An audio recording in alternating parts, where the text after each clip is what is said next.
Assalamualaikum warahmatullahi wabarakatuh. Halo, berjumpa lagi dengan saya Farisa Nuraini, NPM 1913053024. Kali ini kita akan membahas materi pembelajaran kelas 5, tema 5 tentang ekosistem, subtema 2 tentang hubungan antar makhluk hidup dalam ekosistem, pembelajaran 3. Jadi, hari ini kita akan belajar tentang 1. Mengenal sistem subak di Bali. 2. Mengenal proklamasi sebagai peristiwa bersejarah bangsa Indonesia. Hari ini kita akan mempelajari 2 mata pelajaran, yaitu pelajaran IPS dan PPKN. Pembelajaran yang pertama yaitu pembelajaran IPS tentang mengenal sistem subak di Bali. Indonesia memiliki banyak gunung berapi yang menyebabkan tanah di Indonesia subur dan mudah ditanami tanaman pangan. Tidak mengherankan, sebagian besar penduduk Indonesia memanfaatkan kesuburan tanah untuk bertani. Para petani biasa mengelola alam dan memanfaatkan setiap musimnya untuk menanam dan memelihara tanaman. Pengertian mereka tentang masa tanam dan panen dipengaruhi oleh pemahaman mereka tentang perubahan musim hujan dan kemarau. Pada musim hujan, air akan melimpah, sedangkan pada musim kemarau, air sangat sedikit dan harus dibagi rata untuk semua petani.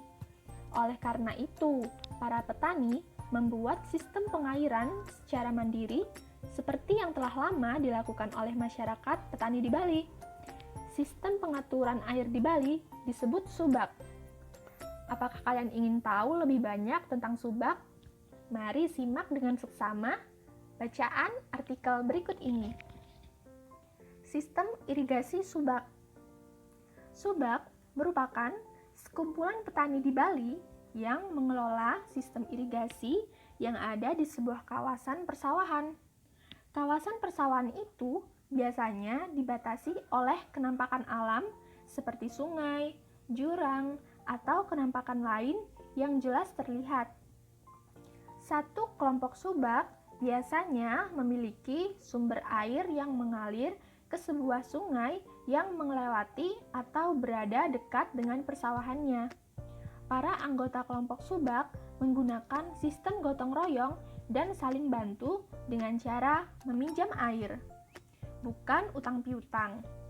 Dengan demikian, setiap anggota harus bertanggung jawab terhadap penggunaan air juga terhadap petani lain sesama anggota subak. Sistem irigasi subak dipimpin oleh seorang pengatur yang disebut pekaseh atau klan subak. Para pekaseh bekerja sama dengan para kepala desa dan perangkat desa dalam menjalankan tugasnya loh. Para pekaseh ini diangkat oleh petani, bukan perangkat desa.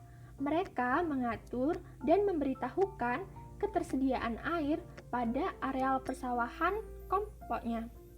Apabila kekurangan air, sistem pinjam air dijalankan agar semua petani mendapatkan air yang cukup untuk sawahnya. Sistem irigasi subak dibangun oleh masyarakat Bali sejak beratus tahun lalu sebagai bentuk kemandirian masyarakat dalam mengatasi persoalan air irigasi. Semua persoalan pertanian dibahas secara musyawarah dan perencanaan yang baik, termasuk di dalamnya membahas perencanaan pengairan, cara menjaga kualitas air, jumlah air yang akan dialirkan, dan waktu pengairan, termasuk siapa saja yang akan melakukannya. Subak tidak hanya memperhatikan sistem irigasi, tetapi juga memperhatikan asas kerjasama dan keadilan dengan menggunakan sistem peminjaman air kepada anggotanya. Dengan demikian, tidak heran jika pada tahun 2012 subak diakui sebagai salah satu warisan dunia oleh UNESCO. Pengakuan ini menjadi sebuah kebanggaan bagi bangsa Indonesia. Nah, itulah tadi materi IPS tentang sistem pengairan di Bali, yaitu subak. Selanjutnya kita akan beralih ke materi selanjutnya, yaitu materi PPKN. Materi ini akan membahas tentang peristiwa proklamasi kemerdekaan Republik Indonesia. Proklamasi kemerdekaan Indonesia sebetulnya merupakan bagian dari pidato proklamasi yang disampaikan oleh Insinyur Soekarno sebagai wakil bangsa Indonesia. Proklamasi tersebut dibacakan pada tanggal 17 Agustus 1945 pukul 10 pagi waktu Indonesia Barat, bertempat di Jalan Pegangsaan Timur nomor 56 Jakarta. Pada saat yang sama dikibarkan bendera merah putih sebagai bendera negara dan dinyanyikan lagu kebangsaan Indonesia Raya ciptaan Wage Rudolf Supratman.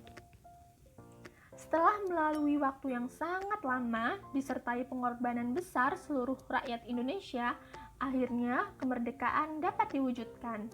Pada saat menjelang diproklamasikan, kemerdekaan Indonesia, tepatnya pada tanggal 16 Agustus 1945, terjadi penculikan terhadap dua tokoh bangsa Indonesia yang paling terkemuka, yaitu Insinyur Soekarno dan Dr. Andes Muhammad Hatta oleh para pemuda pejuang Indonesia. Mereka dibawa dari Jakarta ke Rengas Dengklok, Karawang, Jawa Barat. Tujuan penculikan ini adalah agar kedua tokoh penting ini terhindar dari pengaruh, ancaman, dan tekanan pemerintah pendudukan Jepang. Keesokan harinya, kedua tokoh dikembalikan lagi ke Jakarta dan diamankan di rumah Laksamana Muda Todashi Maeda, tentara Jepang yang bersimpati terhadap perjuangan rakyat Indonesia untuk merdeka. Di rumah itulah naskah proklamasi dirumuskan oleh 3 orang pemimpin golongan tua, yaitu Insinyur Soekarno, Dr. Andes Muhammad Hatta, dan Mr. Ahmad Subarjo. Dari golongan muda ada Soekarni, B.M. Diah, dan Mbah Diro. Setelah selesai ditulis, naskah proklamasi diketik oleh Sayuti Melik. Kemudian Insinyur Soekarno dan Dr. Andes Muhammad Hatta menandatanganinya atas nama bangsa Indonesia.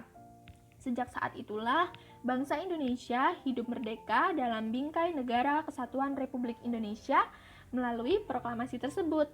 Bangsa Indonesia mengumumkan kepada seluruh dunia bahwa bangsa Indonesia telah bebas dari penjajahan. Nah, sejak saat itu Indonesia merdeka, yaitu pada tanggal 17 Agustus 1945.